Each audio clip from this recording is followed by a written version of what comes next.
마태복음 8장, 9장, 12장, 또 오늘 읽었던 14장은 예수님이 이제 기적을 행하시는 장이에요.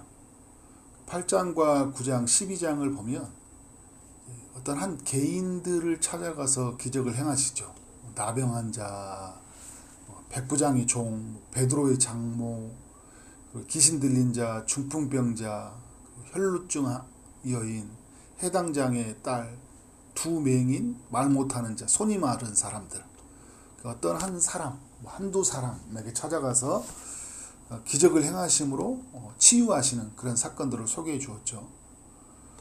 물론 풍랑을 잠잠하게 하실 때 제자들이 있기는 있었어요.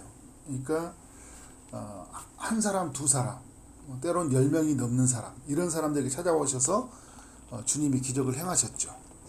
사람이 도저히 고칠 수 없는 불치병을 고쳐주시고, 죽은 자를 살려주시고, 중풍병자, 그래서 친구의 도움을 받을 수밖에 없는 이 사람을 고쳐주시고, 또 거의 죽게 될 만한 사람들, 또 죽었던 사람, 이런 사람들을 살려주시는 그런 기적을 행해 주신 거예요. 그래서 여러분, 이런 기적을 통해서 주님은 못 고칠 병이 없으시다. 주님이 오시면, 주님이 손을 대면, 주님이 말씀하시면, 주님에게 오면 기적이 일어난다. 오늘 또 이렇게 마지막 절에 보면 이런 이야기 하잖아요. 다만 예수의 옷자락이라도 손을 대게 하시기를 간구하니 손을 대는 자는 다 어떻게 한다고? 나음을 얻느니라. 주님에게 가면, 주님을 만지기만 하면 나음을 얻는다. 라는 걸 우리에게 보여주고 있죠. 여러분, 예수님의 이렇게 사역을 보면요, 커지면 커질수록 박해도 커지거든요. 점점 더 시비를 거는 사람들, 박해하는 사람들이 이렇게 그 도수가 커져요. 오늘 또 여러분 14장 1절을 또 보면 분봉왕 헤롯이 누구를 죽입니까? 그 세례 요한을 죽이잖아요. 저항하는 세력들. 그러니까 그 예수님이 이제 가는 길은 쉽지는 않아요. 그런데 오늘 여러분 14장의 그 기적의 사건을 통해 우리에게 뭘 또 보여주냐면, 또 예수님의 사역이 커질수록 박해도 커지지만 그러면서 은혜는 더더욱 커진다. 여러분 이걸 꼭 기억해야 돼요. 우리 삶에 많은 이렇게 환란이 찾아오고 여기저기 막 그 고난들이 이게 오는데 더 커지잖아요. 그러면 동시에 은혜도 더욱 크다라는 걸 기억해야 돼요. 좀 더 깊은 의미에서 말한다면요, 은혜가 더 커요. 하나님이 그래서 감당할 시험밖에 너희가 허락하지 못한다는 게 뭐냐면, 그 고린도전서 말씀을 주신 건요, 은혜가 더 크기 때문에 모든 우리가 시련을 감당한다는 거예요. 더 큰 은혜가 있다. 오늘 마태복음 14장이 그걸 보여주거든요. 1절부터 12절까지의 내용을 보면 너무 큰 시련이 이제 찾아온다는 걸 예고해주고 있어요. 그리고 찾아왔고요.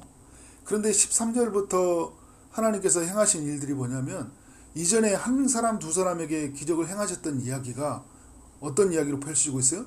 5,000명에게 기적을 행하시는 이야기로 보여주고 있어요. 많은 무리로 확대되고 있죠. 이전과는 다른, 이전에도 뭐 풍랑을 잠잠케 하는 놀라운 기적이 있었지만, 이건 정말 놀라운 일이죠. 5,000명이 배불리 먹는 사건. 도저히 이건 인간의 이성으로는 판단할 수 없는, 계산할 수 없는 일들이 일어난 거예요. 그러니까 이럴 수 있잖아요. 우리 중에는 어떤 사람이, 그래 뭐 예수님 안 믿고도 그러죠, 어디 절에 가고 부적 붙이고 하니까 나았다, 막 이런 이야기도 하는 사람들 있잖아요. 뭐 먹었더니 나았더라. 그죠? 그런 이야기 할 수 있거든요. 그런데 여러분, 5,000명이 있는 사람이 떡 5개와 물고기 2마리로 밥을 먹었는데, 식사를 했는데, 그런데 12바구니가 남았다라는 것은 이건 계산이 될 수 없는 일들이에요. 그러니까 주님이 기적을 행하시는 분으로서 그는 이 땅에 하나님의 아들이시구나, 오신, 그걸 이제 그걸 드러내주고 있는 사건인 거죠. 여러분, 떡 5개, 물고기 2마리밖에 없는데 이런 기적이 일어났다는 걸 뭘 이야기해주고 있는 거예요? 우리에게 있는 작은 것이 기적을 일으킬 수 있다라는 거예요. 다른 성경에는 한 소년이 이 떡을 줬잖아요. 물고기를 줬단 말이에요. 그게 무슨 말입니까, 여러분? 한 사람, 작은 아이 한 사람만 있어도 공동체 있어도 어떻게 한다는 거예요? 기적은 일어난다. 주님의 말씀에 순종할 때 달라고 하니까 그것을 주님 주면 어떻게 하는 거예요? 기적이 일어난다. 인간 편에서 보면 그렇게 적용할 수 있거든요. 주님 우리에게 달라고 하는 거예요. 사르밧 과부에게 그 통의 가루와 기름 한 방울을 달라고 했던 것처럼 주님이 우리에게 있는 이 작은 것을 달라고 해요. 그런데 하나님이 그것을 통해서 놀라운 일을 하시는 거예요. 그리고 이 작은 나, 미련하고 너무나 부족한 나를 하나님 앞에 드리면 나를 통해서 우리 가정이 살아나고 우리 이웃들이 살아나는 그런 기적을 우리가 경험하게 되는 거죠. 많은 걸 보여주는 거예요. 그러면서 예수님 편에서 본다면 예수님은 한 사람 한 사람의 고통을 헤아리시는 분이지만 모두의 고통을 헤아리시는 분, 아시는 분이시다. 그러니까 광야에서 지금 배가 고픈 사람들의 고통을 아시는 분이잖아요. 그러니까 사르밧 과부와 같이 한 가정의 그 배고픔을 아시고 먹을 것을 공급하시는 분이시라면 분이시면서 동시에 어떤 분이에요? 광야 빈들에 앉아있는 남자만 5,000명, 여자 어린아이까지 포함하면 뭐 10,000명, 20,000명이 된다고 이야기하잖아요. 그 모두에게 먹을 것을 공급해 주시는 분이시다라는 걸 이제 14절 이하에서 우리에게 보여주고 있는 거예요. 근데 그러면서 여러분 14절에 그러잖아요. 큰 무리를 보시고 불쌍히 여기사. 주님의 마음이에요. 불쌍히 여기신 주님이 어떻게 하는 거예요? 은혜를 베푸시는 거예요. 오늘 우리에게도 주님의 그 불쌍히 여기심이 있기를 원합니다. 그래서 여러분 우리가 은혜를 누리기를 원하는데 배불리 먹는 그 은혜를 우리 모두가 누리기를 원합니다. 예수님에게 가면 먹는 것은 어떻게 해요? 끊임없이 공급된다는 걸 보여주고 있어요. 그러니까 여러분 어떻게 해요? 19절에 보니까 하늘을 우러러 축사하시고 떡을 떼어 제자들에게 주시며 제자들에게 무리에게 주니 다 배불리 먹고 남은 조각을 12바구니에 차게 거두었더라 이야기했잖아요. 그러니까 먹는 것이 계속 공급이 되어지는데 5,000명의 사람들을 막 나누어 줄 때 막 이렇잖아요. 아니 작은 데에서도 계속 어떻게 하는 거예요? 물이 포도주로 바꾸는 것도 기적이지만 포도주가 떨어지지 않는 것처럼 어떻게 해요? 장독되어 있는 포도주가 떨어지지 않는 것처럼 그 바구니 속에 담겨있는 고기가 떡이 떨어지지 않는 계속적으로 공급되어지는 것을 보여주잖아요. 광야에 앉아있는 사람들 보면서 놀랐을 거예요. 어떻게 저런 일이 일어나지? 주님을 바라보는 거죠. 저분은 누구일까? 저분은 하나님의 아들이구나. 저분에게 가면 끊임없이 먹을 것이 공급되어지는구나. 그러니까 예수님의 손에 들려지면 어떻게 하는 거예요? 그것은 기적이 일어나고 예수님은 우리의 모든 필요를 채워주는 공급처이시고 우리의 삶의 오늘 이후에 풍랑의 사건을 통해서 우리에게 알려주는 게 뭐예요? 주님은 우리에게 피난처가 되신다. 걸어오시는 그 주님 두려워하실 때 안심하니 나니 두려워하지 말라 이야기하잖아요. 피난처가 되시고 공급처가 되신다. 근데 여러분 또 놀라운 게 뭐냐면 예수님은 광야 빈들에서 떡을 풍성히 먹여주시는 분이시잖아요. 고기를 먹여주시는 분이시거든요.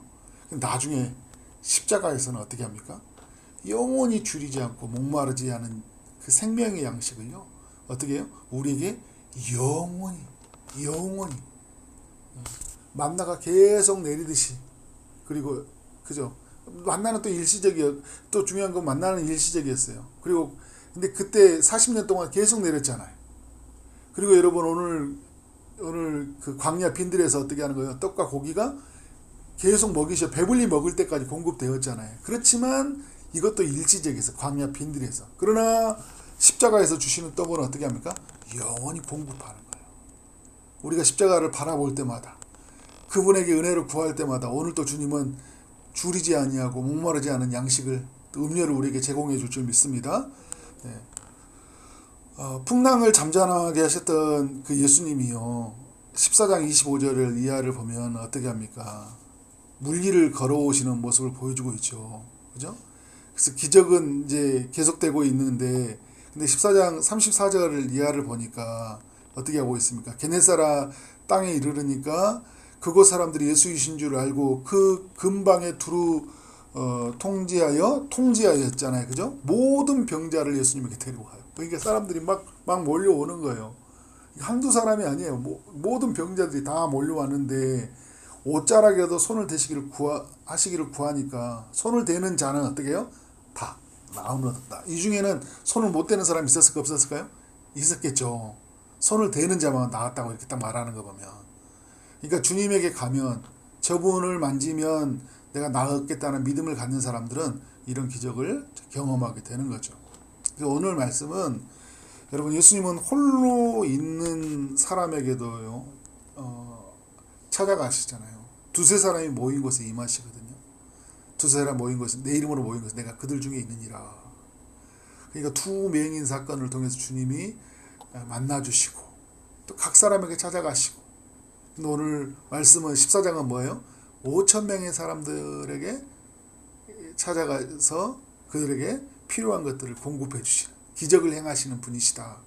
저는 이제 의미가 있다는 게 뭐냐면 우리가 홀로 있을 때 홀로 힘들고 외롭고 배고프고 지치고 두려워하고 살아갈 때 주님은 우리에게 찾아오신다는 거예요. 안심하니내니 두려워하지 말라.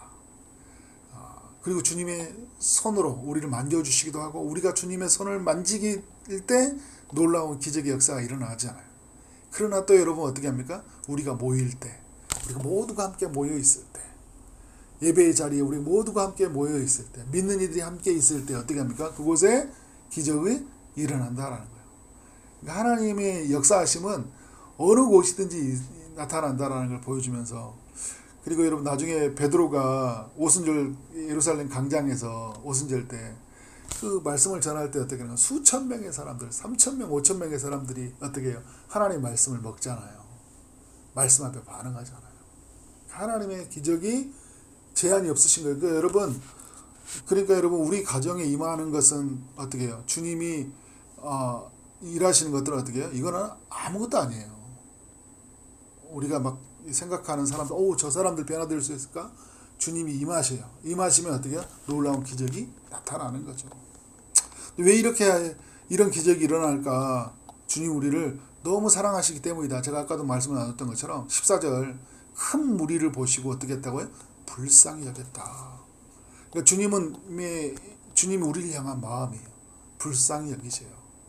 국률이 여기신다라는 거예요. 그런 표현을 쓰잖아요. 그죠? 우리가 아주 애통하는 마음, 아주 간절한 마음, 그런 어떤 이 마음으로 우리를 아시고 우리의 필요를 채워주시는 그런 분이시다. 이 예수님을 만나고 이 예수님으로 우리의 삶이 변화되고 치유되고 우리에게 있는 각 개인들이 우리 공동체가 우리 가정이 온전히 변화되기를 주의 이름으로 축원합니다. 기도하도록 하겠습니다. 하나님 감사합니다. 오늘 또 마태복음 14장의 말씀을 읽고 묵상하게 하시는 기쁨 누리게 하시니 감사합니다. 예수님은 아프고 배고픈 모든 이들을 불쌍히 여기시는 분이라는 것을 또 깨닫게 하시니 감사합니다. 예수님은 홀로 있는 자리에도 두세 사람이 모인 곳에도 5,000명이 넘는 군중 속에서도 동일하게 기적을 행하시는 분이라는 것을 알게 하시니 감사합니다. 예수님은 광야 빈들에서 떡을 풍성히 먹이시는 분이면서 동시에 십자가에서 영원히 줄이지 않고 목마르지 않는 생명의 양식을 공급해 주시는 분이라는 것을 믿게 하시니 감사합니다. 우리가 예수님에게 나아갑니다. 우리가 예수님을 구합니다. 예수님이 우리 안에서 살아 계셔서 오늘 또 목마르지 아니하고 줄이지 않는 양식으로 우리를 채워 주옵소서. 예수 그리스도 이름으로 기도를 쌓옵나이다. 아멘.